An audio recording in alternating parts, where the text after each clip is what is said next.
je suis avec joie, je suis content d'être parmi vous. Ça fait longtemps que je n'étais pas venu, quelques années, je ne me souviens plus, mais je me souviens, j'étais assis dans le coin là, j'avais fait le même petit tableau, je me rappelle. Mais ça, c'est des souvenirs, les années ont repassé encore en plus. Mais l'apôtre Paul parle dans son épître, et ce que je voudrais vous parler un petit peu ce matin, parce que je ne suis pas venu pour simplement vous apporter une prédication. Je suis désolé pour ceux qui attendent un message, une prédication. Je suis venu en tant que frère, pouvoir s'encourager dans le Seigneur et se rappeler ce que nous sommes en train de vivre en ce moment. Tout de suite, Ramouchot était en train d'expliquer, gardez vos masques. Vous vous rendez compte, dans l'état où nous on est maintenant, nous sommes dans l'église du Seigneur, dans la présence de Dieu, nous sommes obligés d'être tous masqués. Et on s'aperçoit que nous faisons, lorsque nous sortons de l'église, nous faisons attention. Il y en a peut-être certains que tout de suite après, ils ont un petit produit qui vont se laver les mains. Quand on est chez nous, on fait attention. On vit dans un temps très difficile. Et je pense que nous devons, faisons bien attention, parce qu'il y a un problème qui existe aujourd'hui. C'est que le monde a su, si vous aimez mieux, nous endurcir avec ce qui se passe maintenant. Des fois, on est là, on se connaît à peu près tous, enfin, je peux comprendre, et puis d'un seul coup, on leur reçoit un petit coup de fil. On dit, tiens, t'as vu un tel, il a eu le Covid. Ah, c'est pas possible, il l'a attrapé aussi. Et quelques temps plus tard, au respect que je dois, eh bien, il est parti. Ah, Seigneur, il a pas eu de chance. On s'en est presque habitué à ces situations. On n'est plus choqué. Vous vous rendez compte? Alors je pense qu'on est dans un monde qui nous a endurcis. Un monde qui nous a rendu, si vous aimez mieux, difficile de caractère. Je voudrais ce matin que Dieu attendrisse nos caractères et comprenne les choses de Dieu dans lesquelles nous vivons. C'est l'apôtre Paul qui dira dans l'Épître aux Corinthiens, le temps est court. Le temps est court. Et ce matin, au risque de déplaire à quelqu'un, je voudrais vous dire une chose. Je suis convaincu d'un mot dans mon cœur. Le Seigneur revient. Amen. Je le dis franc. Je ne vais pas vous expliquer toutes les prophéties concernant ce sujet-là ce matin. Ce n'est pas mon but, mais le Seigneur revient. Celui qui doit venir, il ne tarde pas, il va venir bientôt. Amen. Et je voulais vous le rappeler ce matin. Amen. Un jour, j'ai toute ma vie prêché le retour du Seigneur, toute ma vie. Ceux qui me connaissent, des fois j'étais embêté, j'ai dit Seigneur, c'est pas possible, on me demandait de prêcher, j'étais en train de méditer, ça me faisait reprendre encore le retour du Seigneur. Et j'étais dans ma voiture, et je devais faire un séminaire avec des personnes, et c'était encore le message là qui me revenait. Et puis d'un seul coup j'étais embêté, j'ai dit Seigneur, on va me connaître que comme ça, alors j'ai qu'un message moi. Et puis d'un seul coup Dieu a parlé à mon cœur. Il m'a dit, t'as des garçons? J'ai dit oui Seigneur. Tu leur as jamais dit de faire attention? Ben, souvent, quand ils sortaient, tout ça, mes garçons ne sont pas encore au Seigneur. J'ai fait attention, la boisson, les voitures et tout. Et dit, tu leur as dit qu'une fois? Ben, j'ai dit non, Seigneur. Et moi, tu voudrais que je leur dise qu'une fois et que je ne leur en parle plus jamais? Non, c'est important. Je pense que c'est important. Le Seigneur revient. J'étais dans ma voiture et un garçon, il monte.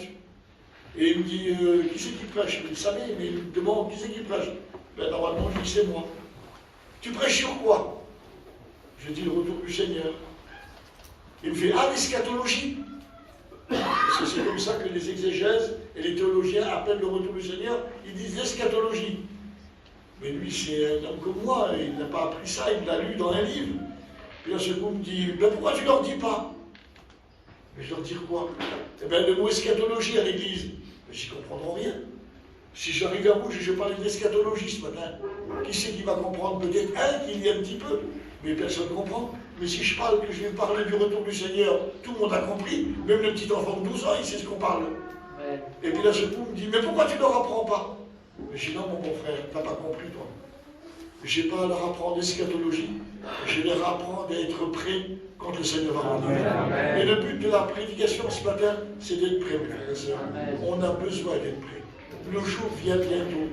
Regardez ce qui se passe dans le monde, la décadence qui se passe. Parce qu'il faut dire, on vit dans un monde particulier, on n'a même plus confiance dans le gouvernement, on n'a plus confiance dans les docteurs, on n'a plus confiance dans ce qu'ils nous disent, on ne sait pas si tout n'est pas une tromperie, on ne sait pas où on en est. Je voudrais vous dire une chose, ce qui est sûr ce matin, c'est que la parole de Dieu ne veut pas nous tromper. Elle dit la vérité.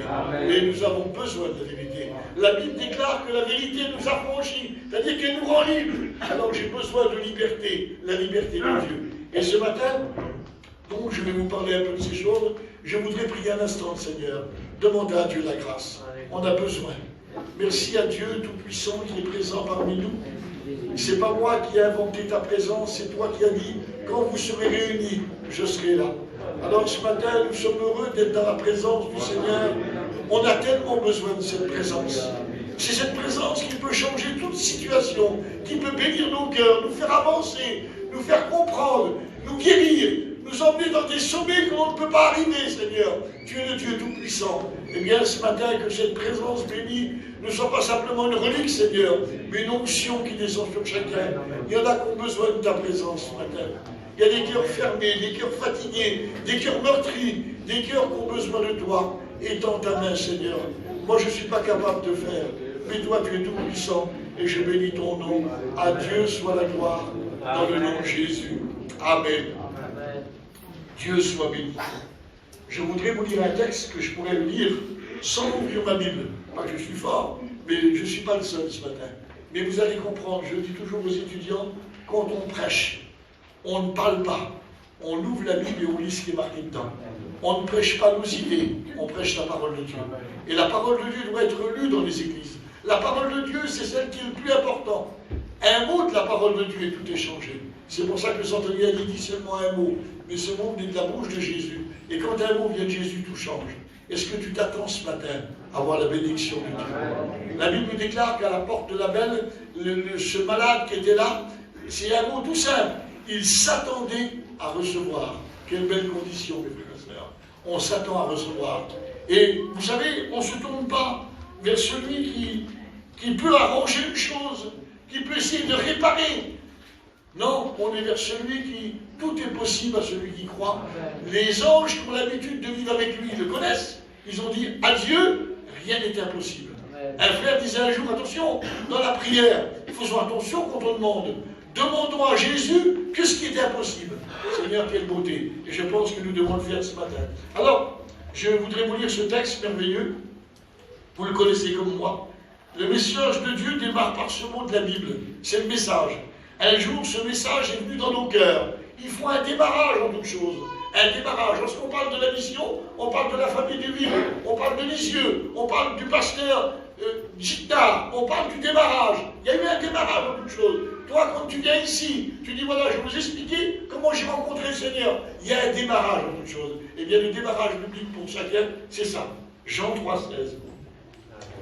Car Dieu a tant aimé le monde qu'il a donné son Fils unique, afin que quiconque croit en lui ne périsse pas, mais qu'il ait la vie éternelle.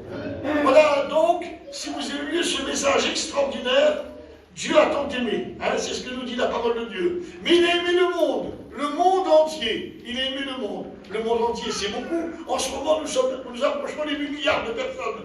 Donc, c'est un grand mot tout ça. Comment arriver à aimer 8 milliards de personnes? Sans être méchant ce matin, il y en a certains parmi nous qui n'arrivent même pas à aimer leur voisin. Mais c'est un problème aussi, ça, en tant que chrétien. Je vous dis tout de suite, c'est un problème. Comment peut-il dire aimer Dieu et que tu n'aimes pas celui qui est à côté de toi que tu vois? C'est un problème. Donc il faut quand même régler ce problème. C'est un problème à régler. Mais ce n'est pas mon but ce matin. Dieu aime le monde entier, 8 milliards de personnes. Mais comment qu'il fait, Seigneur? Eh bien, le texte continue. Afin que quiconque croit en lui, quiconque ça veut dire n'importe qui. Et à partir de ce moment-là, son amour devient individuel. Et chacun peut dire, il m'a aimé. Si je suis sauvé, c'est parce qu'il m'a aimé. On est conscient qu'il est mort pour nous. On ne va pas dire nous, il est mort. On sait bien qu'il est mort pour le monde. C'est marqué dans la parole de Dieu. Mais nous sommes conscients qu'il est mort pour nous. Si nous étions la seule personne vivant sur la terre, il serait mort pour nous. Amen. Et à ce moment-là, il se passe une chose terrible. Sans avoir suivi des cours, sans avoir essayé d'apprendre par l'un ou l'autre, on commence à l'aimer. Parce qu'on comprend qu'il nous a aimés. Il nous a aimés le premier, comme dit la parole de Dieu. Alors, je regarde, ça devient individuel, personnel. Chaque chrétien, quand il a reçu Jésus, c'est parce qu'il a compris que le message était pour lui. Ce n'est pas un message de masse, c'est un message personnel. Quelle beauté, Seigneur. Il n'y a qu'un Dieu qui peut faire un tour pareil. C'est pas possible autrement. Impossible que ça existe. Il n'y a qu'un Dieu qui peut faire ça. Et nous avons ce privilège, mes frères et sœurs. Ce grand Dieu merveilleux, il est au milieu de nous ce matin. J'ai envie de profiter de sa présence. J'ai envie de ne pas passer à côté. J'ai envie de recevoir ce dont j'ai besoin. C'est tellement important. Ce Dieu merveilleux, il est au milieu de nous. Est-ce que vous le croyez, mes frères? Vous savez que des fois, on oublie ça. On le sait. Il y en a même certains qui peuvent me dire que 2 ou 3 réunions mon nom, je suis au milieu de vous. Ils peuvent me dire le texte où il est marqué. Mais ce n'est pas une question de chiffres ce matin. C'est une question de foi, de croire. La Bible déclare qu'il est au milieu de nous. Je vois la pièce un petit peu. Je vois la pièce, comment qu'elle est faite. Donc, si je comprends bien, d'après la parole de Dieu, puis on ne va pas dire non à la parole de Dieu. On est obligé de dire oui, amen à la parole de Dieu. Nous sommes des chrétiens quand même. Hein? On ne va pas discuter les paroles de Jésus. On ne va pas dire non, non, Seigneur, c'est pas comme ça. On est obligé d'accepter ce qu'il a dit. Et quand on l'accepte, on est heureux, mes frères et sœurs. Quand on discute, on est malheureux. Quand on discute, on dit pourquoi. Quelqu'un qui est rempli de pourquoi dans son cœur, ça ne marche pas. Mais quelqu'un qui est rempli de amen, ça marche, mes frères et sœurs. Donc Jésus l'a dit, 2 ou 3 réunis en mon nom, il a dit, je suis au milieu de vous. Alors je regarde la pièce un peu. Si je contrôle bien, la pièce, Jésus il est au milieu là, il est ici. Ou peut-être au cache la meilleure. C'est là qu'il est Jésus. Si j'écoute la parole de Dieu, est-ce que vous croyez dans la parole de Dieu? Alors on le sait tous ça. Il est au milieu de nous. Mais si on le réalise, mes frères, il y a une différence qui se passe. Ceux qui sont au fond, ils vont directement bouger, ils vont laissez-moi passer, ils vont dire. Pourquoi tu nous déranges tous? Mais moi j'ai envie d'aller vers lui, je veux le bénir ce matin. On ne peut pas empêcher quelqu'un qui veut le bénir. Regardez par exemple Bartimée, il ne voyait rien du tout. Lui, il ne savait pas où il était Jésus. Comme toi ce matin, tu ne sais pas où il est. Tu ne sais pas, toi. Mais c'est vous l'avez entendu du bruit. Qu'est-ce qu'il a fait quand il a entendu du bruit? Il a dit, qu'est-ce qui se passe? Qu'est-ce que c'est qui se passe? On lui a dit, c'est Jésus de Nazareth qui passe. On lui a dit. Quand on lui a dit, il voit toujours rien. Mais à partir de ce moment-là, qu'est-ce qu'il fait? La foi grandit dans son cœur. Il est là. Alors je suis là, Seigneur. Il ne peut pas faire autrement. Je suis aveugle, je vois rien, mais je suis là. Toi, tu es là, je veux que tu le voies. Est-ce que tu as envie que Dieu te voie ce matin? Est-ce que tu as envie que Dieu te voie ce matin? Vous comprenez? On ne peut pas empêcher quelqu'un qui a confiance en Dieu, qui a la foi, de crier. On a besoin de crier au Seigneur, c'est tellement important. On retrouve toutes ces choses dans les choses de Dieu. On ne les retrouve plus. Je ne sais pas ce que je dois faire. Je suis embêté ce matin en prêchant la parole de Dieu parce que les autres pensaient bien et pas du tout mon message. On ne peut pas empêcher Dieu d'agir. Et je voudrais ce matin qu'il puisse agir. Est-ce que vous comprenez? Je voudrais. Alors je vais laisser un petit peu mon message de côté. On le reprendra peut-être après. Je pense. L'aveugle Bartimée ne voyait rien. Mais on lui a dit qu'il était là. À ce moment-là, il ne savait pas s'il était là ou là. Il avait entendu du bruit. Mais quand il a entendu il est là, alors il n'a pas pu faire autrement de pousser un cri. Et il a crié. Je voudrais te conseiller ce matin. Dans nos églises, maintenant, il n'y a plus de cri. Il n'y a plus d'action de foi comme ça. Il y a quelques temps de cela, il y a des frères du département du 15, Aurillac. On se trouvait du côté de Metz. Vous connaissez sur Metz, maintenant. Et puis on était là, puis là j'ai vu les garçons qui disent, mais tu ne pourrais pas venir nous faire une mission? Je dis, si vous voulez les garçons. Alors ça a fait qu'au mois de novembre, il y a 2 ans, ou 1 an et demi ou 2 ans, je suis allé faire une mission vers eux. Et quand je suis allé faire une mission, j'ai fait comme tous les prédicateurs, j'ai demandé à Dieu qu'il puisse m'accompagner. J'ai demandé à Dieu de prendre un mot pour l'Église. J'ai demandé à Dieu qu'il se passe quelque chose. Et j'ai prié le Seigneur, comme tout prédicateur fait. Mais je ne savais pas ce qui allait se passer. On a un Dieu qui est capable de nous étonner. Je vois Pierre et Jean, il a ce coup 3 heures l'après-midi. Oh, qu'est-ce que vous faites? Ils sont en train de monter. Qu'est-ce que vous faites? C'est l'heure de la prière, on va à la prière. On peut continuer la question. Mais qu'est-ce qui va se passer? Je ne sais pas. Et quand ils arrivent là-bas, Dieu leur a préparé une réunion spéciale. Il y a un homme qui est là. Cet homme, ça fait des années qu'il n'a jamais marché. Il est porté par les autres. Et eux, ils arrivent. Ils ne le voient même pas, eux. Mais l'homme, poussé par Dieu, les voit et leur demande l'aumône. Et à ce moment-là, Pierre répond à un mot, mais qui ne vient pas de lui, qui vient du Saint-Esprit. Je n'ai ni argent ni or, ce que j'ai, je te le donne. Et à ce moment-là, ce paralytique, on lui avait dit avant, tu es guéri ce matin. Je ne sais pas, ça fait tant d'années que je suis paralysé, tant d'années. Mais ce matin, avec le Seigneur, on a un Seigneur qui est tout puissant. Et c'est ce qu'on a oublié de croire, mes frères. On a oublié ces choses. Une autre chose me revient. Je me permets d'écrire ce matin, tant pis. J'étais parti voir le beau-père à mon gendre qui se faisait opérer. Et quand il se faisait opérer, on m'a montré une vidéo. Et sur cette vidéo, il y avait une jeune fille. Enfin, une jeune fille, une femme d'un certain âge. Ça faisait 2 ans et demi qu'elle était sur un lit médicalisé. 2 ans et demi. À cause de son problème, elle avait les mains qui étaient recourbées comme ça. Les pieds qui étaient recourbés comme ça. Tout était comme ça. Elle ne pouvait plus bouger. Il fallait des temps pour lui faire la toilette. Parce qu'elle ne pouvait pas mettre ses mains à plat, tout ça, ainsi de suite. Et à cause de ça, 2 ans et demi sur un lit médicalisé, son homme l'avait laissée. Elle était dans une chambre et elle voulait tout le temps le noir. Elle ne voulait plus de lumière, elle était désespérée à fond. Son frère, c'est un prédicateur, c'est un aumônier. Et il allait tout le temps voir sa sœur, comprenez bien. Mais ce soir-là, il est allé la voir. Et quand il est allé la voir, elle lui a demandé de prier pour elle. Et quand il a prié, tellement qu'il y a l'onction qui est descendue, il n'a même pas cru à la guérison. Il a cru qu'elle allait baptiser du Saint-Esprit. Puis rien s'est passé. Alors il était un peu étonné parce qu'il avait ressenti la présence de Dieu. Vous l'avez déjà ressenti, la présence de Dieu. C'est quelque chose qui ne nous échappe pas. C'est quelque chose qu'on ressent. Eh bien, lui l'a ressenti. Alors il ne pensait pas que Dieu faisait sentir sa présence pour rien donner. On a besoin, quand la présence descend, de recevoir quelque chose qu'on ne peut pas avoir sur cette terre. Et là, ce coup, ce garçon-là, il était là. Et puis rien s'est passé. Il est parti. Et elle, le matin, elle a regardé la Bible. Et Dieu lui a dit, lis dans Ésaïe 58.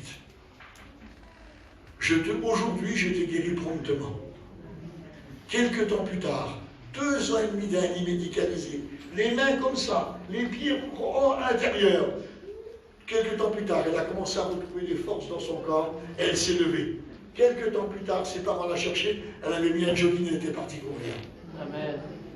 Mes frères et sœurs, je voudrais vous dire une chose. Vous comprenez ce que je suis en train de dire? Il semblerait que ça fait comme une lettre à la poste. On n'a plus de réaction. C'est étonnant, Seigneur. On devrait dire, c'est pas possible. Une chose comme ça, ça devrait nous mettre de la confiance pour des cas impossibles. Non, on est là. Ah oui. Ah bon. Bien, bien. Ah, ils ont dû être contents, la famille. 2 ans et demi, tu dis. Ah ben oui. Et ça reste comme ça. Vous ne trouvez pas qu'on manque un petit peu, qu'on est endurci par le monde qu'on est aujourd'hui? Il nous a rendu un cœur trop dur. J'ai besoin d'être sensible aux choses de Dieu. J'ai besoin de pleurer. J'ai besoin d'être touché dans mon cœur. J'ai besoin qu'il se passe quelque chose. J'ai besoin. Alors je vais faire cette mission au Aurillac. Et comme je fais la mission au Aurillac, c'est une grande salle, beaucoup plus allongée que ça. Peut-être pas si large que ça, mais beaucoup plus allongée que ça. Et j'ai en train de prêcher comme tous les frères. Et je prêche sur l'histoire de la Samaritaine. Je ne suis pas plus que d'habitude, je suis tout à fait normal, je prêche sur la Samaritaine. Et quand je prêche sur la Samaritaine, j'explique que cette femme, elle est au puits de Jacob. Et à un moment donné, Jésus est là, ils se trouvent tous les deux ensemble. Et là, ce coup, Jésus lui dit, donne-moi à boire. Elle le regarde, elle est étonnée. Pourquoi? Parce qu'il y a un problème. Un juif et un samaritain, c'est 2 peuples qui sont électriques. Alors, elle le regarde et dit, comment toi qui es juif, tu me demandes à moi, qui est samaritaine, de me donner à boire? Même du temps du Seigneur, il y avait encore des pays, des familles qui ne s'arrivaient pas à s'accorder ensemble. Seigneur, je ne veux pas être un prophète ce matin, mais ça existe encore aujourd'hui. Il y a des familles qui ne s'accordent pas ensemble. Mais en Jésus-Christ, mes frères et sœurs, il ne faut pas que ça règne ces choses-là. En Jésus-Christ, ça doit être la paix, mon frère et sœur. On ne doit pas rester dans une situation comme ça. Alors c'est où Jésus est là, il dit, si tu savais, celui qui te demande à boire, tu aurais toi-même demandé de l'eau. Alors elle ne comprend plus là. Mais quand Jésus parle d'un cœur, ça fait quelque chose. Alors elle se laisse parler. Et il dit, elle le regarde et dit, mais t'as rien du tout. En voulant dire, il n'y a rien du tout. T'as même pas de seau, t'as même pas de corde, c'est très profond. T'as rien, toi. Je suis venu ce matin. Tu peux me regarder, mon frère, ma soeur. J'ai rien. J'ai rien non plus. Mais j'ai la parole de Dieu. Amen. Et c'est ça qui est important, j'ai la parole de Dieu. Amen. Et là, ce coup, elle est intriguée par ce qu'il lui dit. Puis là, ce coup, Jésus va dire, tu vois l'eau que tu bois, eh bien, tu auras toujours soif. Mais l'eau que je te donnerai deviendra en toi une source qui jaillit jusque dans la vie éternelle. Et là, ça l'intrigue. C'est bon quand on est intrigué par la parole de Dieu. Quand elle ne fait rien à la parole de Dieu, c'est très dangereux, mes frères et sœurs. Quand tu viens au culte le dimanche matin et que jamais Dieu te parle, alors je t'en supplie, demande au Seigneur qu'il te parle. C'est pas normal. La parole de Dieu doit agir dans nos cœurs. Amen. Elle agit en vous qui croyez, dit Thessaloniciens. Le jour de la Pentecôte, Pierre, il a prêché. Quand il a prêché la parole de Dieu, le but c'est, oh frère, que ferons-nous? Il est obligé d'avoir une réaction. Je voudrais te demander ce matin, demande à Dieu qui crée la réaction dans ton cœur. C'est pas normal que tu écoutes tout le temps la parole de Dieu et qu'elle ne produise rien. Et c'est que cette femme, elle est intriguée. Alors qu'est-ce qu'elle fait? Elle répond à Jésus, donne-moi de cette eau, j'en veux de l'eau, j'en veux, donne-moi ça. Et Jésus ne lui ordonne pas. Je voudrais vous dire ce matin, Jésus ne lui ordonne pas. Vous savez ce qu'il fait Jésus? Il faut régler d'abord le problème du péché. Va chercher ton mari. Va chercher ton mari. C'est embêtant qu'il lui dit ça, le Seigneur. Mais il lui dit, va chercher ton mari. Mais cette femme-là, elle est honnête. Et ce que demande le Seigneur Jésus, c'est qu'on soit honnête devant lui. Elle dit, non Seigneur, elle dit, j'ai pas de mari. Et d'un seul coup, Jésus parle. Je voudrais vous faire comprendre, Jésus parle. Il dit, t'as raison. Parce que tu as eu 5 maris. Et celui que tu as en ce moment, c'est pas le bon. Voilà que Jésus lui dit toute sa vie. Il lui explique tout. Donc nous sommes devant un Jésus qui connaît toutes choses. Quelle bêtise de vouloir lui cacher quelque chose. Si elle aurait caché quelque chose, elle n'était pas bénie. Mais à cause qu'elle a été vraie, je vous demande ce matin, soyons vrais dans le Seigneur. N'essayons pas de faire comme ça venir le moment de prière. Seigneur, je te loue, je te rends grâce. Et que ton cœur est en miettes. Fais pas une prière pour les autres. Ta prière doit être entendue de Dieu. Est-ce que vous comprenez, mes frères? Un jour, je me trouvais dans une camping, et puis c'était dans ma camping qu'on faisait la réunion. Et il y a une petite femme qui est rentrée, et on parlait ensemble, j'étais avec un jeune prédicateur. Puis d'un seul coup, la chrétienne, la personne qui était là, elle demandait, vous pouvez prier pour moi? Oui. Et comme c'était pas l'ancien, le jeune a dit, ben vas-y, prie. Et j'ai prié, j'ai dit, Seigneur, je te demande de la bénir, Seigneur. Bénis-la, bénis-la. Et j'ai prié tout doucement. Et puis la fille est repartie. Et le garçon, elle me demande, mais qu'est-ce que t'as fait? Il dit, quoi? Elle dit, qu'est-ce que t'as fait que t'as pas prié fort? Et je dis, Seigneur, je dis, ça n'a rien à voir. C'est pas les autres qui devaient m'entendre, c'est lui. Amen. On prie pas les autres, mes frères et sœurs, on prie lui. Et ce matin, nous n'avons pas le droit de lui dire des mots qui ne sont pas dans notre cœur. Jésus disait dans son temps, il dit, ce peuple m'honore des lèvres, mais leur cœur est éloigné de moi. Je veux que mon cœur et mes lèvres soient ensemble ce matin. Si j'ai envie de dire un mot à Jésus, il faut que je sois ensemble. Il y a une unité dans mon cœur. Est-ce que vous ne voulez pas qu'il y ait cette unité dans le cœur? Vous savez, les mots pour Jésus, ce n'est pas celui qui prie le mieux qui est important. C'est celui qui dit la vérité. C'est celui qui est honnête. Et là, cette femme, elle dit, cette Samaritaine, donne-moi cette eau, Jésus ne pas. Va chercher ton mari. À ce moment-là, elle lui avoue toute la vérité. Vous savez, des fois, on croit que se repentir, c'est s'arracher les cheveux, c'est crier au secours, c'est pleurer. Je m'aperçois que cette femme-là, elle ne s'est pas arraché les cheveux, mais elle a été bénie par Dieu parce qu'elle avait été honnête. La repentance, c'est l'honnêteté, mes frères et sœurs. Je vois le brigand à la croix qui est ici. Je vois le brigand qui était à la croix là. Il ne s'est pas arraché les cheveux, il avait les mains trouées. Il n'a pas crié au secours. Il a dit simplement à son copain, pour nous c'est justice. Il a reconnu qu'il avait mal agi. Il s'est tourné vers Jésus et dit, Seigneur, souviens-toi de moi devant ton règne. La repentance n'est pas des fois des choses extraordinaires, mais c'est être vrai, mes frères. Et je vous invite ce matin, soyons vrais devant notre Seigneur. Alors donc, je continue mon message, je suis en train de le couper de tous les côtés, mais je pense que vous me suivez, c'est pas compliqué.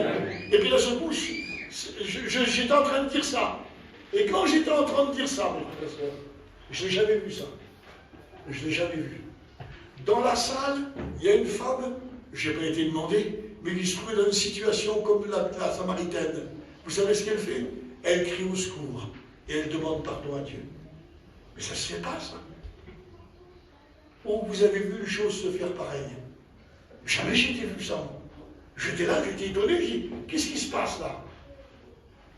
Elle était en train de se repentir devant Dieu, devant tout le monde. Eh bien, Seigneur, Jésus, c'est spécial. Cette femme-là a été bénie, mes frères. C'est des cris qu'on n'entend plus dans nos églises, ça. On entend des prières étouffées, des prières cachées, des prières avec un foulard, des prières, si vous avez mieux, de la beauté de la prière. Mais quand je regarde dans la parole de Dieu, je vois les prières des gens. Je vois les lépreux. Seigneur, si tu veux, tu peux me rendre pur. Je ne vois pas des prières en disant, t'es le grand Dieu du ciel, il n'y a que toi qui es saint, il n'y a pas de broderie. Il y a simplement le besoin du cœur. Jésus veut entendre les besoins de notre cœur. Jésus disait aux aveugles, il leur a parlé, Seigneur, c'est pourquoi on l'a vu. Jésus s'arrête. Et puis d'un seul coup, il dit, croyez-vous que je puisse faire cela? C'est les mots de Jésus, mes frères, comme vous voulez ou non. Les aveugles, ils disent, oui, on le croit. Eh bien, Jésus répond, qu'il soit fait selon votre foi. Je ne vois pas des prières extraordinaires, mais je vois un miracle. Un miracle, pourquoi? Parce qu'il y avait la vérité à la base, il y avait la simplicité à la base, il y avait l'honnêteté à la base. Et je pense, est-ce que nous devrons nous rappeler de ces choses-là? Alors je continue ma réunion, la femme qui est au secours dans la réunion, je suis choqué autant que les autres, moi. Je suis choqué, jamais j'ai vu ça, moi. Et puis là, c'est à un moment donné, je prêche que Dieu donne, je donne mon message, que dit que Dieu donne des rendez-vous. Dieu donne des rendez-vous. Et j'y cité là, c'est parce que Dieu t'a donné un rendez-vous. Et j'ai dit, Dieu donne des rendez-vous comme ça et comme ça. Un autre garçon écrit au secours. Seigneur, tu m'as donné un rendez-vous ce matin. Je ne devais pas venir. C'est mon rendez-vous. C'était un rétrograde. Seigneur, j'étais bouleversé dans une chose. Je ne m'attendais pas à avoir une certaine réaction comme ça. Vous comprenez ce que je veux dire? Des fois, les rétrogrades sont là, on leur dit, venez, Jésus vous aime, levez-vous, donnez-vous la main. Là, c'est quoi à un moment donné? Prophétie, repends-toi, et rien ne se passe. Il n'y a rien qui se passe. Le prédicateur a prêché, la parole de Dieu a parlé, la prophétie s'est manifestée, et il reste assis. Il ne bouge pas. On se demande ce qui se passe.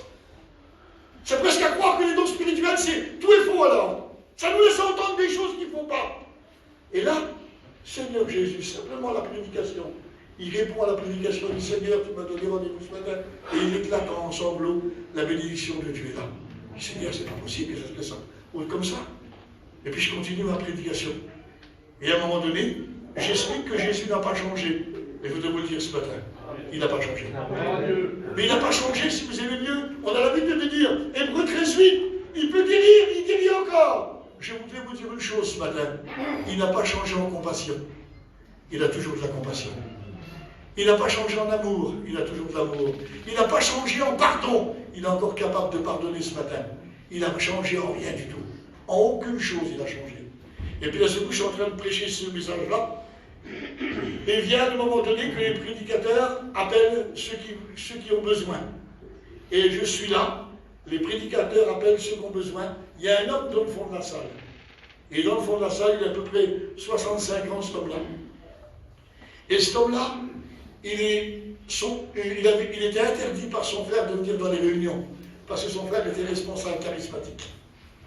Et il était venu justement au Aurillac un jour avant que je fasse la mission.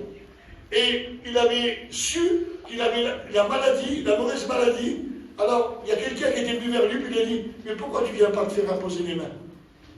Et à ce moment-là, il s'est laissé gagner par la simplicité de l'autre. Et il est venu à la réunion ce soir-là. Mais moi, je ne savais rien de tout ça. Et là, à un moment donné, écoutez bien ce qui s'est passé. Je tiens à vous le dire, mes frères et sœurs, parce que ça m'a étonné à moi. Je pense que ça peut vous étonner à vous aussi. Il était là dans le fond de la réunion, et puis là, à un moment donné, on appelle les malades, et il se lève. Et quand il se lève, il lève les mains au ciel. Et du fond de la salle, il commence à crier, Seigneur, je t'en supplie, guéris-moi, guéris-moi, guéris-moi. Première réunion qu'il faisait. Sa femme à côté de lui se lève, à peu près le même âge. Elle se lève avec lui. Elle lève aussi les bras au ciel. Guéris mon mari, Seigneur, étends ta main. Ces enfants se lèvent, des garçons. Les filles se lèvent. Ils s'arrivent devant, ils sont 7, 8 ou 10 personnes. Jamais j'ai vu ça. Et ils crient au secours à Dieu. Mais j'ai jamais vu ça, mes frères et sœurs. Jamais j'ai vu chose. Comment voulez-vous que Dieu ne réponde pas à des gens qui ont la foi comme ça? Vous croyez que Dieu va répondre aux petits gentils qui restent assis sur la chaise, que Dieu appelle sans cesse, il l'appelle, et lui il ne bouge pas quand même. Il ne bouge même pas un signe. Il ne veut même pas croire, montrer au Seigneur qu'il est brisé dans son cœur. Il veut qu'on ne voie rien du tout. Mais non, ces gens-là, on ne les a pas appris. Mais ils ont répondu à Dieu. Ils ont répondu à Dieu. Et ils sont venus devant. Ah, écoutez bien. Voyant tout ça, c'était merveilleux. Le lendemain, ils sont venus à la réunion. Ils ont tous donné leur cœur à Dieu. Alors, vous allez comprendre, je ne suis pas un monsieur, j'ai descendu vers les gens, j'étais obligé, c'était moi qui avais prêché, je faisais la mission, et j'ai été leur parler. Écoutez bien, je tiens à ce que vous compreniez que j'étais aussi froid que je suis en ce moment-là. J'ai rien ressenti du tout. J'ai pas senti, mettons, le Saint-Esprit qui descendait dans moi. J'ai pas senti des flammes. J'ai rien senti. J'étais en train d'expliquer ce que la Bible déclare. Et là, c'est la femme me dit, mon frère, elle dit, je vous dire une chose. Elle dit, mon frère, elle dit, monsieur le pasteur, elle dit, je voulais vous dire, quand vous avez prêché, il y avait un personnage qui était tout illuminé derrière vous. Elle dit, il n'y a pas que moi qui l'a vu. Il y a mon fils, il a peut-être 20 ans. Le garçon a vu pareil. Et moi, ça ne m'a rien fait. Vous allez comprendre pourquoi. J'ai été aussi froid que quand je suis en train de parler dans le couloir d'erreur. Aucune sensation. Vous savez, des fois, je peux faire le grand spirituel. Ah, j'ai senti, j'ai vu, je le savais. Non, je ne savais rien. On a un Dieu qui est capable de faire ça en nous, mes frères et sœurs. On a un Dieu qui fait des choses au-delà de ce que l'on peut penser. Et c'est ce Dieu-là que j'ai besoin ce matin. C'est ce Dieu-là. Je voudrais vous le rappeler, il n'a pas changé. Il est toujours le même. On a besoin d'un Dieu vivant. Dans le texte de l'Ancien Testament, c'est écrit, Dieu dit, va leur dire, je suis vivant, dit l'Éternel. Vous savez, Marie de Magdala, vous connaissez son histoire. À un moment donné, elle a suivi Jésus. Elle était là à la croix du Calvaire. Elle était là quand il y a comment on appelle ça, Joseph d'Arimathée et Nicodème ont mis Jésus dans le tombeau. Elle se trouvait là. Et qu'est-ce qu'elle a fait? Elle est repartie, il était enterré, c'était fini. C'était la veille du sabbat. Elle est partie.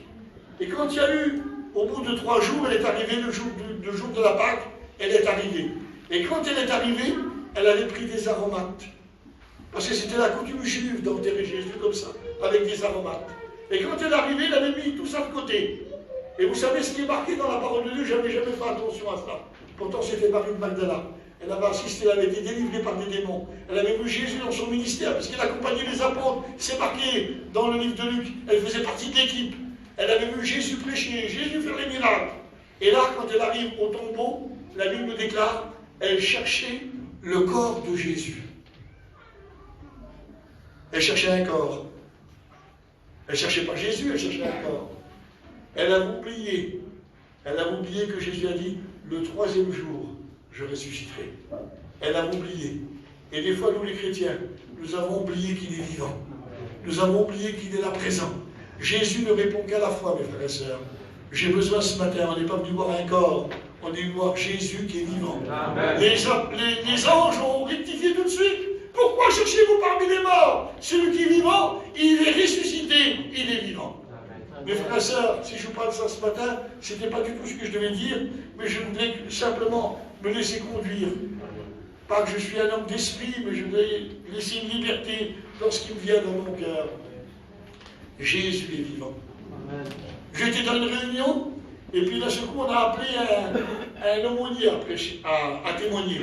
Et l'aumônier a témoigné qu'il était allé en prison, et là-bas, il avait rencontré du monde, et dans la prison, il y avait 4 hommes.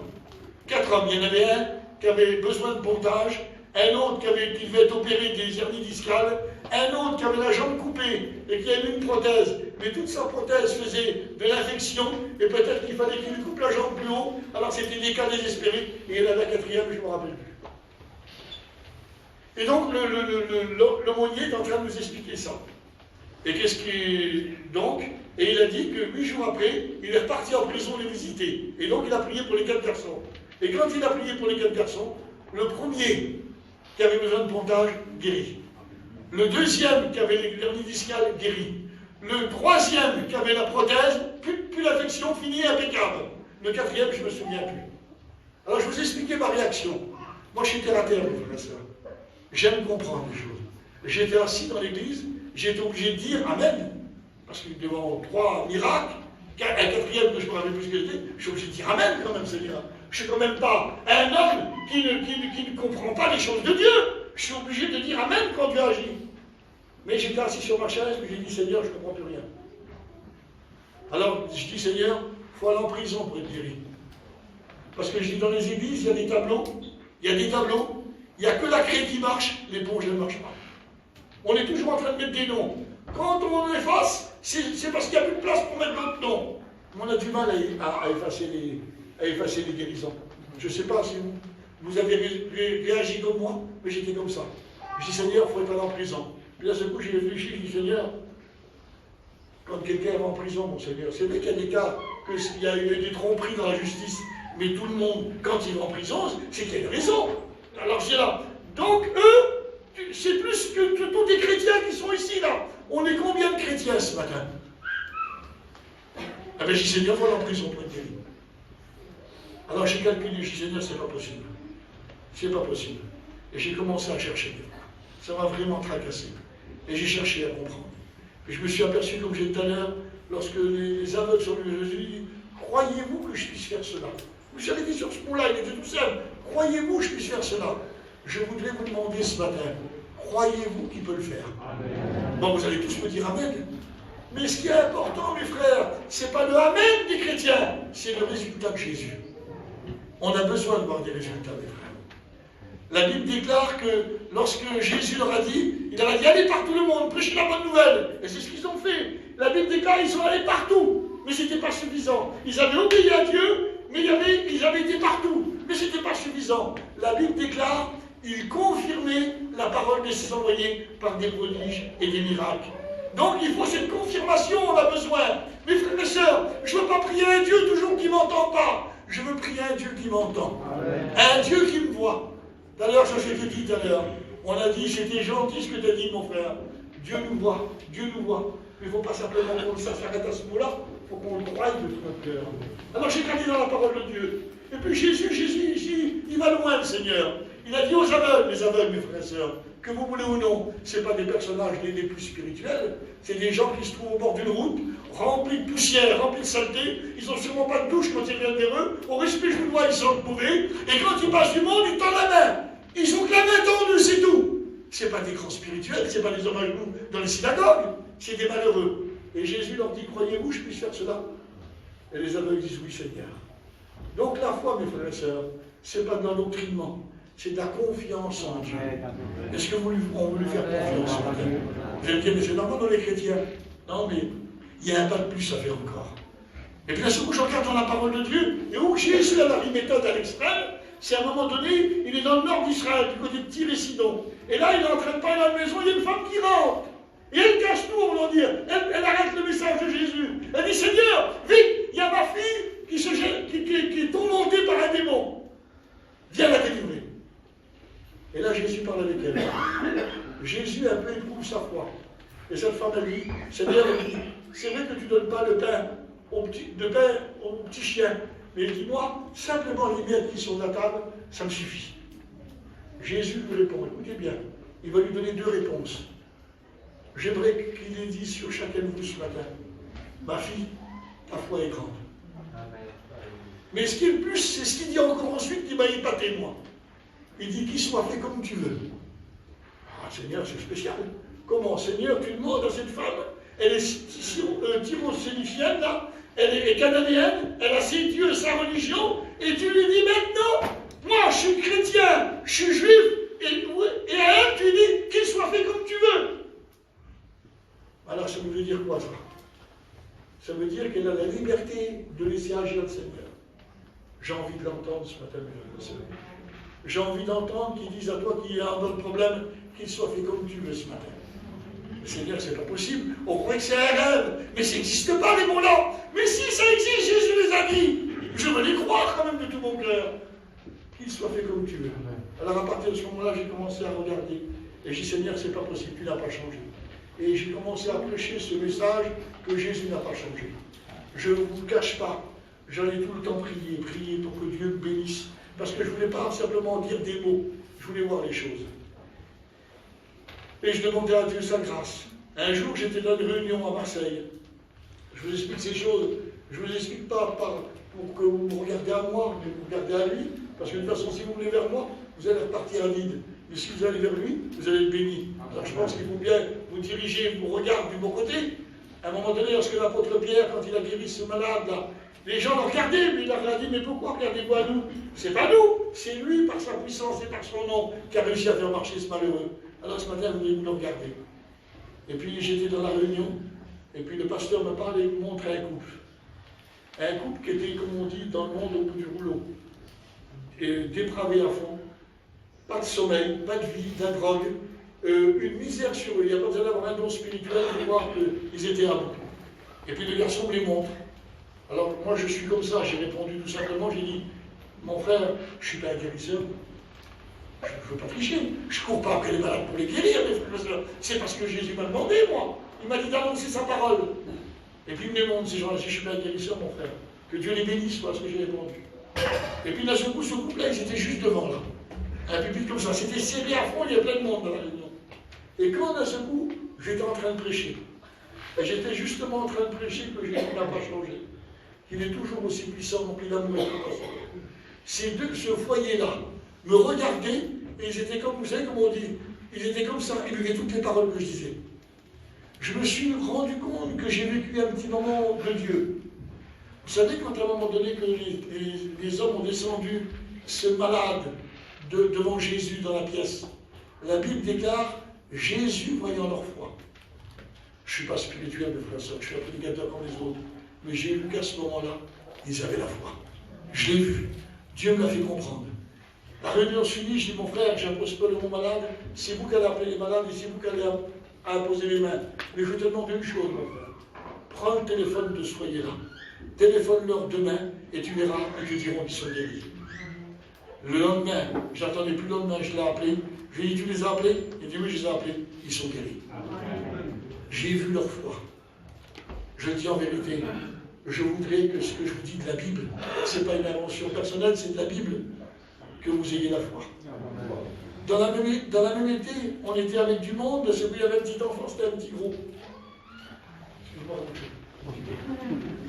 Non, mais je sais que tu es encore assez... Un petit gros. Vous savez, les petits gros, il a peut-être de 10-12 ans qu'on pince tellement qu'il est bon. Et là, ce coup, j'apprends qu'il a du poriasis dans les yeux. Le père et la mère sont choqués de cette situation-là. Et ils vont voir des médecins et tout ça. Et j'avais appris que le petit ne voulait pas qu'on lui impose les mains. Alors, qu'est-ce que je vois? Je vais voir son papou, j'étais dans la voiture, il passe, je l'appelle, il vient. Et je lui parle. 12 ans. 10, 11 ans peut-être, 11 ans. Je lui parle. J'ai mon bon fils, tu sais qu'on est copains tous les deux, écoutez bien comment j'ai parlé. Si je rajoutais un mot, je ne serais pas bon devant Dieu. J'ai des copains. Il me fait oui. J'ai dit, tu sais, j'ai un copain dans le ciel. Et le copain, quand je lui parle, il m'écoute. Je peux le prier, mon copain. Tu veux qu'on le prie ensemble? Il me dit oui. Je le prends dans les bras comme ça. Je suis assis. Je dis, Seigneur, tu vois mon copain que j'ai dans les bras, Seigneur. Je te demande de le bénir maintenant.